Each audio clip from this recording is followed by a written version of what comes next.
Hello everyone, welcome to my channel. I hope everyone is having a wonderful day. Before starting the video, please go ahead and hit the subscribe button and give this video a like up. The Young and the Restless, Phyllis and Sharon, wonder who could be setting Nick up. The Abbotts speculate whether Kane is a killer, and Audra turns to Kyle with bad news. All products and services featured are independently chosen by editors. However, Soaps.com may receive a commission on orders placed through its retail links, and the retailer may receive certain auditable data for accounting purposes. In his office, Kane shows Chance the security footage that he has been gathering, and the cop questions why they were being monitored. Kane assures him he hasn't been spying on anyone's bedrooms. He's confident the footage will clear him. When they get to the moment when Damien was attacked, the video blanks out. Kane freaks and Chance asks who else has access to this room and the equipment. Ashby explains that would be Amanda and Carter. The cop is confident that one of them messed with the footage. Why would I erase the only footage that would prove that I'm innocent? Kane asks. He needs to get to the bottom of this more than anyone, because his freedom and life depend on it. Jack and Diane come upon Billy in the dining area. Groundhog Day again, Jack complains. Billy guesses they didn't hear the big news and fills them in on Damien getting a knife in the back last night. The question is, who did it and why? They agree this is awful. Billy explains that someone hiked down the mountain to get the police, but Chance has been investigating so far. This all seems strange and too convenient to Diane. She speculates that all the random events must be connected. The killer is out there, and they are trapped like bugs in a jar. Diane notices Sally isn't present and says none of them should be alone right now. Billy changes the topic to Lily and Damien hooking up. Jack assumes he's suggesting Kane killed Damien out of jealousy. His brother hopes that's not true because it would put a stop sign on his business deal. This leads to Jack arguing with him about his priorities. They bicker about Billy sidelining Abbott Communications for a chance at Chancellor. Billy is determined to get it back. His brother complains that he should have known he would sabotage a good thing when he agreed to invest in him. Diane is sure Kane wouldn't kill someone with so many people around. Billy suggests that Kane simply ended up in the right place at the right time. Whatever you think, whatever you heard, I had nothing to do with Damien's death. Kane insists as he joins them. He announces that he was the intended victim. That's why he invited Chance. But he didn't think that the killer would make a move while he was surrounded by people. Jack asks who is targeting him. Kane doesn't know. Billy suggests it could be the Newmans. Kane explains that Nick made it clear he would do anything to protect his family. Jack thinks the suggestion that Nick tried to kill him is preposterous. But Billy isn't so sure. He's seen him lose it, and he could easily go too far. Kane's sure that's a real possibility. Standing in his towel, Kyle answers a frantic tapping on his door. It's Audra with horrible news. Damien is dead. It doesn't even seem real. It's shocking that he was stabbed. Poor Nate, she frets, adding that this will break Amy's heart. All she wanted was for Amy and Damien to make peace before she died.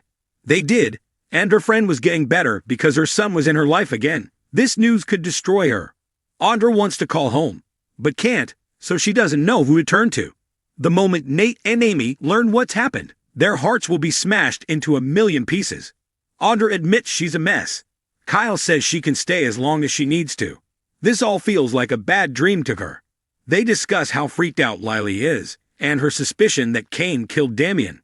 This doesn't make much sense to them, but Audra adds that love can make you do crazy things sometimes. So far, the police don't even seem to have been notified.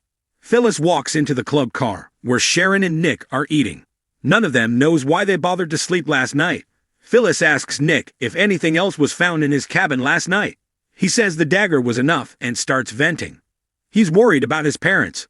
His father is ready to throttle Kane. Sharon is sure things will be sorted out once the police arrive. Nick doubts that Kane has even sent for them. Phyllis reminds Nick that she was with Kane last night and he couldn't have framed him. Nick assumes Kane could be stalling the cops to clean up the evidence. Chance can't really do anything. Any DNA from the killer at the scene of the crime is likely long gone by now. He complains that Ashby has been manipulating them all along. Phyllis remains certain that there is a reasonable explanation for what's happened. She suggests she's seen things far more clearly than Nick is. Sharon agrees that this is all a puzzle. The redhead thinks Kane hasn't hidden anything. He's only had his heart broken by Lily and is hurting. Nick reminds Phyllis that Kane is framing her daughter's father for murder. Phyllis thinks he's talking nonsense, and repeats that she and Chance were with Kane the entire time. She doesn't believe he's being framed and suggests he focus his rage on finding the real killer. Nick told her to pick a side, and it seems like she has. Phyllis says she will always be on his side. In a huff, Nick accuses her of selling her soul just for a job and stomps out. Phyllis pushes Sharon to throw in her 2 cents. Sharon is sure Nick didn't mean what he said and assures Phyllis she's not thinking the worst of her. After thanking Sharon for giving her the benefit of a doubt, Phyllis explains that's all she's trying to do for Kane.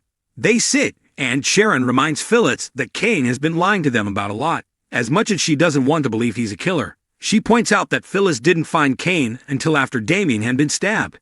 Sharon is struggling with why she's so confident Kane is innocent. Phyllis explains that the look of terror and the fear in his voice were something that can't be faked. They've both known that terror, and it's real. Once they agree that Nick had nothing to do with this, they wonder who would kill Damien and try to pin it on Nick.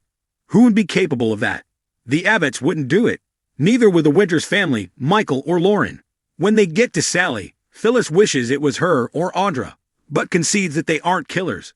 That leaves the people who work for Kane, and that means the murderer is out there with Nick and Kane in their crosshairs. In his train car, Kyle and Audra realize that coming on this trip was probably a bad idea. He wonders if Kane is playing an elaborate game by piling another mystery onto the other mysteries. Audra wouldn't put that past him, but points out that the corpse Lily saw was real. When a door slams, she jumps and rubs up against Kyle. He says anyone would be rattled at a time like this. Kyle tells Audra they need to sit tight. He assures her they will be okay. When Kyle suggests she go to check on Lily, Audra admits she doesn't want to go anywhere. Running her hand over his arm, she says she feels safe with him. They look into each other's eyes and then start kissing intensely. Nick runs into Chance outside the maze. He's not happy when the detective informs him that he checked the security footage and it goes blank at the time of the murder. This whole thing is a setup. He's been playing us the whole time. Nick insists. He recounts how Kane announced someone was trying to kill him. And now, someone is dead. Ashby has been manipulating everything. Chance knows that, but he's one cop with no resources and no jurisdiction. What is he supposed to do? Nick urges him to rattle some cages and asks if he really thinks he will sit around and do nothing. He threatens to walk down the mountain and find help if he has to. Someone else needs to take control of this damn game. He bellows. Jack, Billy, Diane, and Kane emerge from the maze. Kane is asked where the cops are. He doesn't know. Immediately, Nick accuses him of lying and declares that he's sick of it. I'm going to blow this whole thing wide open before somebody else gets hurt or worse, he vows.